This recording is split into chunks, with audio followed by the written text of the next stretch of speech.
Gusto ko nang pumasok sa loob ng bahay. Anong gustong pumasok? Hindi ka pwede pumasok dito sa bahay. Grounded ka ngayon. Ha? Grounded? Sabi ng mga kalaro ko, pag grounded sila, bawal sila lumabas ng bahay. Bakit ako bawal pumasok sa bahay?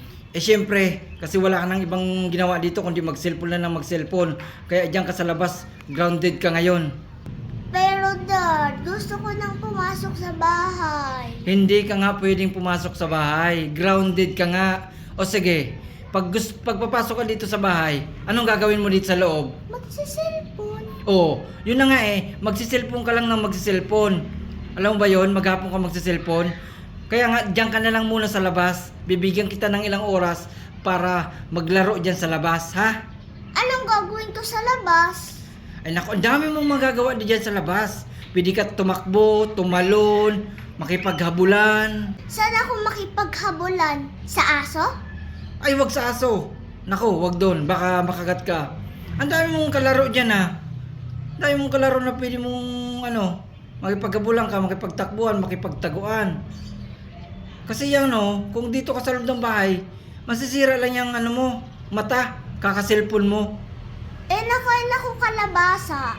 Kahit kumakain ka ng 10 kalabasa isang araw, masisira pa rin yung mata mo kakaselfon. Kaya nga, binibigyan kita ng oras dyan sa labas, tumakbo, tumalon, makipaghabulan, para ma-exercise yung mga katawan mo na yan. Pagpapawis ka, hindi puro cellphone. Wala ka nang ginawa kundi mag-cellphone, tapos matulog, magpahinga, lagi ka nalang pagod. Dad, paano kung umulan dito sa labas? Kung umulan, di magpaulan ka. Maligo ka sa ulan dyan, magtampisaw ka sa ulan. Masarap yan. Para habang bata ka, yun, na-experience mo mga ligo sa ulan. Hindi yung umaga hanggang hapon, puro na lang cellphone. O yan, hinahatching ka na. Kung takbo-takbo ka dyan sa labas, na-exercise yung katawan mo. Paano kung may duman dito na puti na van? Pag may dumaan dyan na puti na van, pwede ka munang pumasok. Pero dapat puti, ha, baka mamaya gray pala na van yun. Pero basta pag may mga ganyan na may dumaan dyan, o kaya may nag-alok sa'yo, candy, o kaya mga laruan, huwag ka agad sumama pag hindi mo kilala, ha. Delikado yan. Pumasok agad dito. Ha? Sige po, Dad. Dad, pwede ba ako bumili ng chichirias dito sa labas?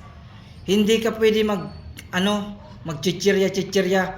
Alam mo ba, delikado yan sa mo. Hindi yan mabuti sa iyong katawan. Mga chichirya, dapat kinakain mo mga gulay, prutas.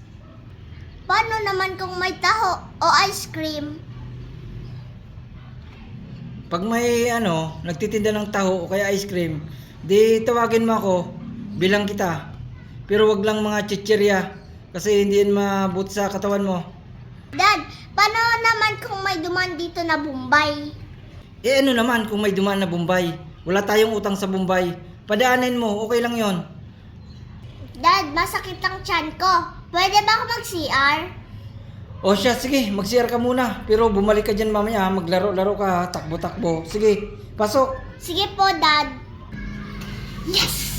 Anong yes? Sabi magsi-CR ka lang, ha, balik ka doon, ha. Pinagluloko mo yata ako. Punta CR doon.